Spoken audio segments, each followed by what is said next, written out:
ये आपके हाथ में क्या है? Newton disc. क्या है ये? Newton disc. दिखाएं मुझे, क्या है ये? Newton disc. इसमें कितने कलर्स हैं? 7। आपने इसको घुमा के देखा घर में? यस। फिर क्या नोटिस किया? White colour. जब न्यूटन डिस्क घूमी तो 7 रंग किसमें दिखे आपको परिवर्तित हुए, मर्ज होते हुए? सफेद। कैसे दिखे? नीमा घुमा के दिखाएगा। ओ देखो, सफेद होता हुआ नजर आ रहा है। तो अभी आपने, आज योगा दिवस है, नीचे ब्रह्म कुमारी जी से आपने कुछ सीखा। उन्होंने भी यही चीज बोली कि 7 रंग समझाया उन्होंने। और हर कलर की इंपॉर्टेंस बताई। फिर बाद में क्या कंक्लूजन किया? हाँ, तो 7 रंग जो मिलकर क्या हैं?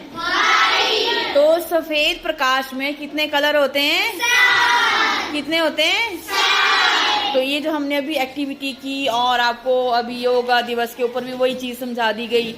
तो अध्यात्म भी उन्हीं 7 कलर्स को किस तरीके से आपको सिखाता है, वही चीज साइंस भी सिखाती है। समझ गए? अध्यात्म और साइंस आज आपने दोनों देखे। मैंने पिछले कल करवाया था ना आपको ये। आज आध्यात्मिक गुरु ब्रह्म कुमारी जी ने भी आपको वही कलर्स, बिब्योर वाले ही कलर बताए। तो इन बिब्योर वाले कलर्स मतलब इंद्रधनुषी कलर का हमारे ऊपर क्या इम्पैक्ट है वो आपको समझ गया। आज मेरे ख्याल से समझ आया, अध्यात्म के थ्रू भी आया। आया ना? अब हमारे ऋषि मुनि अर्घ क्यों देते थे सूरज को, कि अर्घ दो जी, पानी का लोटा सुबह उठ के सूरज की तरफ अर्घ दो। तो अब हमें क्या होता है, जब हम सूरज को अर्घ देते हैं तो उस पानी के थ्रू देखते हैं उधर को।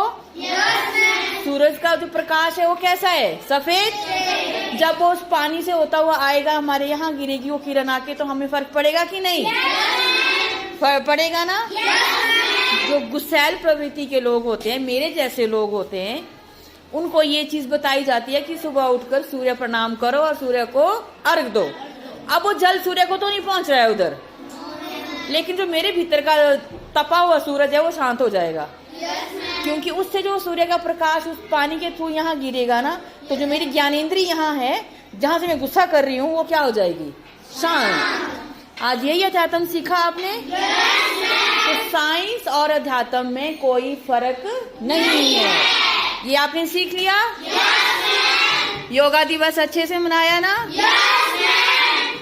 तो उम्मीद करती हूँ साइंस को समझ के करेंगे, अध्यात्म से जोड़ के पढ़ेंगे। क्योंकि हम आराम से क्लोज द डोर।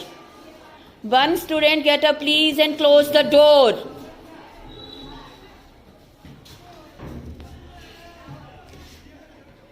ध्यान से पढ़ेंगे साइंस को।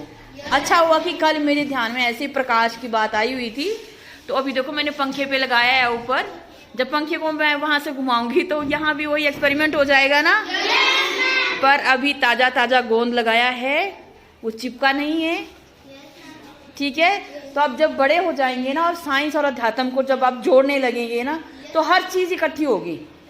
साइंस का भी वही मतलब निकलेगा और अध्यात्म का भी, क्योंकि आज आपने देख लिया दोनों का समावेश देखा कि नहीं। अच्छा हुआ मैंने पिछले कल पढ़ा दिया था और आज ब्रह्म कुमारी जी ने जब बताया होगा तो आपको आया होगा ख्याल की मैडम ने। आया था ख्याल? तो मैं साइंस टीचर हूँ और वो आध्यात्मिक गुरु हैं। दोनों गुरुओं का ज्ञान एक जगह पे ही पहुंचा। तो मैं उम्मीद करती हूँ कि मेरे सिखाए हुए बच्चे आध्यात्मिक भी हों और साइंटिफिक भी हों। बात माने सभी टीचर्स की। देखो, जो हमारा सनातन ज्ञान था, सनातन जो हम करते हैं ना बातें, ऋषि मुनि, तो हमसे बहुत एडवांस लोग हैं।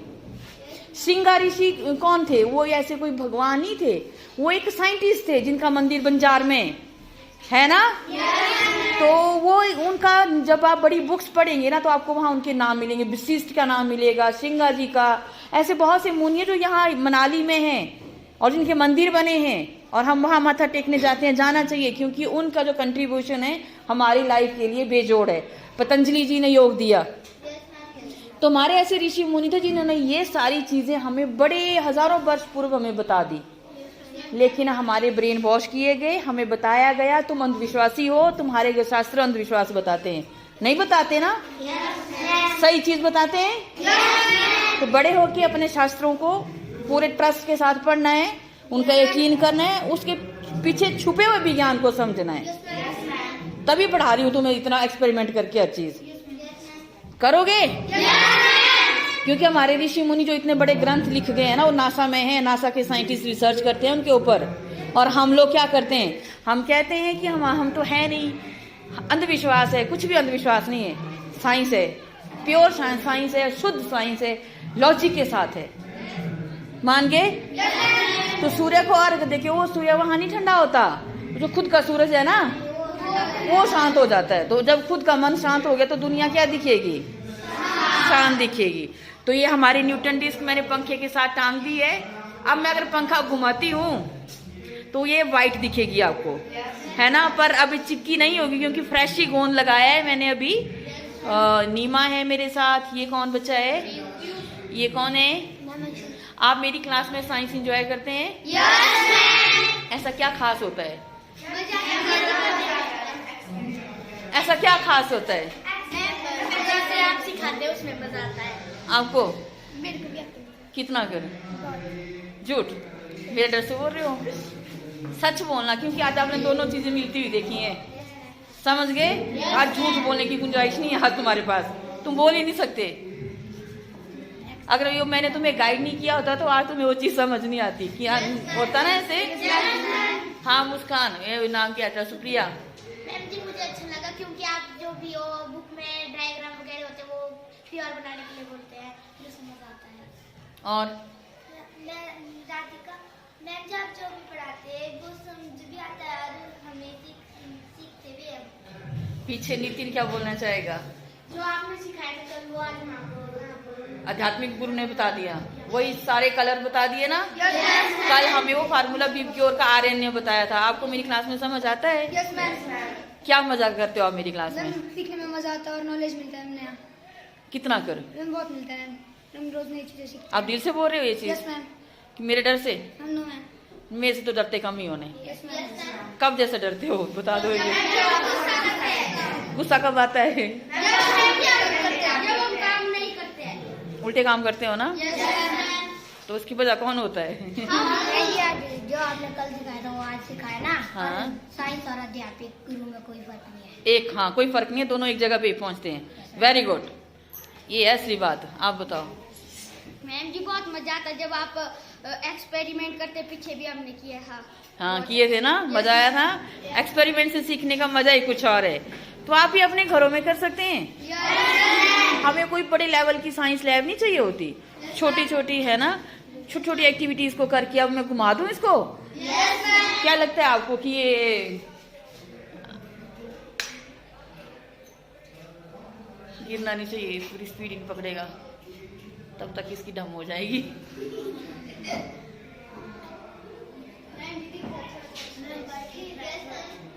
स्पीड नहीं बन रही है ना? हाँ, तो कैमरा में क्या कलर कैप्चर हो रहे हैं वैसे ही ना। इसका बिल्कुल बट नीचे वाले एंगल से दिखना है ये। बिल्कुल भाई। हाँ ऐसे देखने में वाइट लग रहा है लेकिन क्या गिर गया। तो इसका मतलब था मैंने पंखे पे क्यों लगाया? क्योंकि आपके पास इनोवेशंस के आइडिया होने चाहिए ब्रेन के ऊपर। जरूरी नहीं है कि हर चीज को शॉप के ऊपर ही परचेज करने जाएं, आप दुकान से ही खरीदें। आप आइडिया लगाओ कि गोल घुमाना है, मैं इसके लिए ऐसी जगह क्या ढूंढ सकता हूँ। मेरे पास पंखा था ना पूरी स्पीड में घूमने के लिए। अगर मैं जब हाथ से घुमाती थी ना स्पिन नहीं हाँ तब वो हमारे को तो दिख रहा था ना वाइट वाइट। तो ये हल्के हल्के एक्सपेरिमेंट जो है आप घर में भी कर सकते हैं और साइंस को समझ सकते हैं। तो बैठे सारे बच्चे।